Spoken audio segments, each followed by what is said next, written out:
Digital marketing లో అనుభవం ఉన్న ఎగ్జిక్యూటివ్స్ కావాలను సంప్రదించవలసిన నెంబర్లు 8688926084.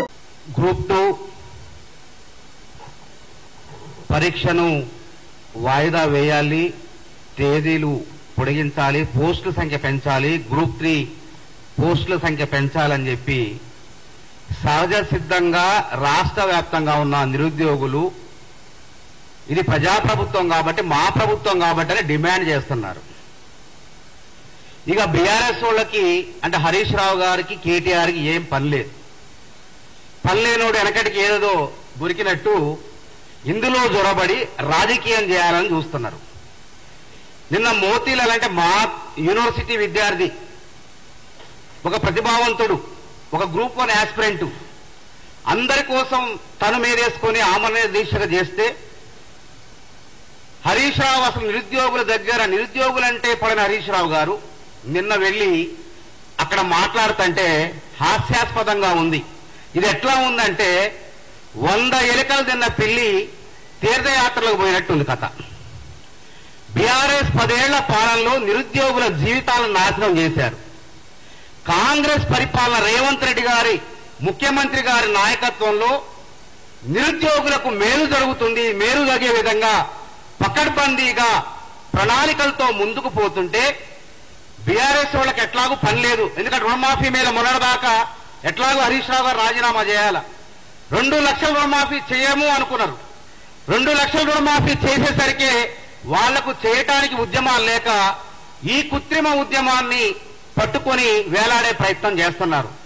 2 లక్షల రుణమాఫీ అయితే రాష్ట్రంలో 2 లక్షల ఉద్యోగాల భర్తీకి ముఖ్యమంత్రి రేవంత్ రెడ్డి గారు ఉద్యోగాల క్యాలెండర్ ని రూపకల్పన చేయబోతున్నారు. రేపు భర్తీ అయితే ఇది చిన్న సమస్య.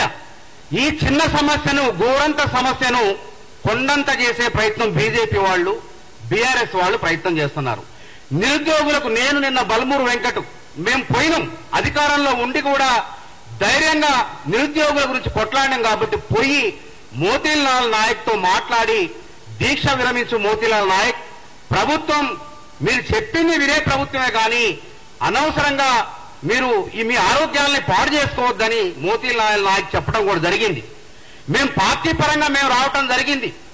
ప్రభుత్వంతో ముఖ్యమంత్రి గారితో మీ డిమాండ్లన్నీ కూడా మాట్లాడేసి మీ సమస్యలన్నీ కూడా పరిష్కారం అయ్యేలాగా చేస్తామని మేం చెప్తే మోతీలాల్ నాయక్ ప్రాణం మీదకు తెచ్చే ప్రయత్నాలు హరీష్ రావు, కేటీఆర్, కేసీఆర్ కుట్రబంతున్నారు.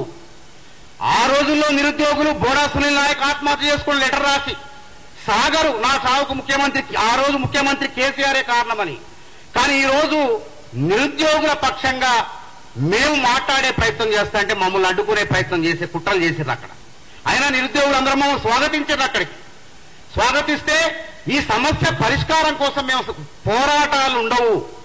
ఈ రేవంత్ రెడ్డి కాంగ్రెస్ ప్రభుత్వంలో పోరాటాలు ఉండకుండానే సమస్యలు పరిష్కరించే విధంగా మేము కృషి చేయబోతుంటే వీళ్ళు కావాలని చెప్పేసి నిరుద్యోగులు రెచ్చగొట్టే ప్రయత్నం చేస్తున్నారు. నిరుద్యోగులు కాంగ్రెస్ తోనే ఉంటారు, కాంగ్రెస్ తోనే నడుస్తారు. నిరుద్యోగుల పక్షాన కూడా కాంగ్రెస్ పార్టీ ఉంటది. అవి కూడా వాళ్ళు చెప్పినటువంటి గొంతెమ్మ కోరికలు ఏమి లేవు. వాళ్ళు చెప్పినటువంటి వాయిదా వేయాలి, పోస్ట్ సంఖ్య పెంచాలని అంటున్నారు. ఆ విషయాన్ని ముఖ్యమంత్రి గారి దృష్టికి మేము తీసుకువెళ్తాం. కాబట్టి దయచేసి బీఆర్ఎస్ పార్టీ గుంటనక్కల్లారా ఖబర్దార్. నిరుద్యోగులను వాళ్ళకి ఆ రోజు మీరు నిరుద్యోగుల ఉసురు తీసుకున్నారు, ఈ రోజు కూడా నిరుద్యోగుల జీవితాలతో చెలగాటమాడితే కాంగ్రెస్ పార్టీ తరఫున ఊరుకోమని చెప్పేసి హెచ్చరిక చేస్తున్నాం. అదేవిధంగా మరి ఇప్పుడు శివసేన రెడ్డి గారు, రియాజ్ గారు మేమంతా కూడా మరి సాయంత్రం కానీ ముఖ్యమంత్రి గారితో చర్చలు జరిపి అసలు నిరుద్యోగ సమస్య, నిరుద్యోగులు దేని గురించి పోరాడుతున్నారో ఆ సమస్య లేకుండా ప్రయత్నం చేస్తాం. ఇందులో 2 అంశాలు ఉన్నాయి. కొంతమంది పరీక్ష వాయిదా వేయాలంటున్నారు, కొంతమంది వాయిదా వద్దు అంటున్నారు. భిన్న వాదనలు ఉన్నాయి.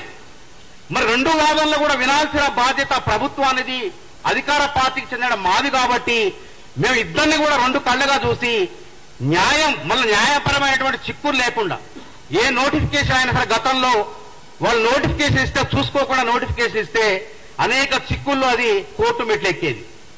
ఈ ప్రజాప్రభుత్వంలో ఉద్యోగాల భర్తీ 38,000 ఉద్యోగాల్ని పారదర్శకంగా భర్తీ చేసిన ఏ వివాదం లేకుండా గ్రూప్ 1 పరీక్ష కూడా వాళ్ళు పెట్టడమే చేత కాలేదు. బీఆర్ఎస్ వాళ్ళకి అవినీతిమయం మార్చారు, భద్రతా ప్రమాణాలు పాటించలేదు. గ్రూప్ 1 పరీక్షలు పెట్టడం చేత కాని వాళ్ళట ఇవాళ వచ్చి మాట్లాడుతున్నారు వాళ్ళు. మేము పకడ్బందీగా రేవంత్ రెడ్డి గారి నాయకత్వంలో టీజీపీఎస్సీని సంస్కరించి మరి లీకులు లేకుండా భద్రతా ప్రమాణాలతో పరీక్షలు నిర్వహించి శభాష్ అనిపించుకున్నాం. అది తట్టుకోలేనట్లు వాళ్ళు కోడిగుడ్డు మీద ఈకలు బీకే విధంగా ఏం దొరికిద్దా అని చెప్పేసి ఈ చిన్న అంశాన్ని పట్టుకొని రాద్ధాంతం చేసే ప్రయత్నాలు చేస్తున్నారు. ఒకటి, కాంగ్రెస్ పార్టీ రేవంత్ రెడ్డి గారు స్పష్టంగా ఉన్నారు టీచర్ల విషయంలో కానీ. ఎందుకంటే స్కూళ్లు ప్రారంభమైన ప్రభుత్వ విద్యని పటిష్టం చేయటానికి ప్రభుత్వం కంకణబద్ధంతో ఉన్నది. ప్రభుత్వ విద్య అంటే పేదవాళ్ళు చదువుకున్నారు పాఠశాలలో, ప్రభుత్వ పాఠశాలలో. అట్లాంటి వాళ్ళ పేదవాళ్లకు విద్య అందాలంటే టీచర్లు పాఠశాలకు వెళ్ళాలి. టీచర్లు పాఠశాలకు వెళ్ళాలంటే పరీక్ష ఏదైతే ఉపాధ్యాయ పరీక్షలో డిఎస్సి ఏదైతే ఉన్నదో అది కూడా సక్రమంగా జరగాలి. ఎందుకంటే ఏకోపాధ్యాయ పాఠశాలల్ని నేను మూసివేయనని చెప్పేసి సంచలనాత్మకమైన నిర్ణయం తీసుకున్నారు ముఖ్యమంత్రి గారు.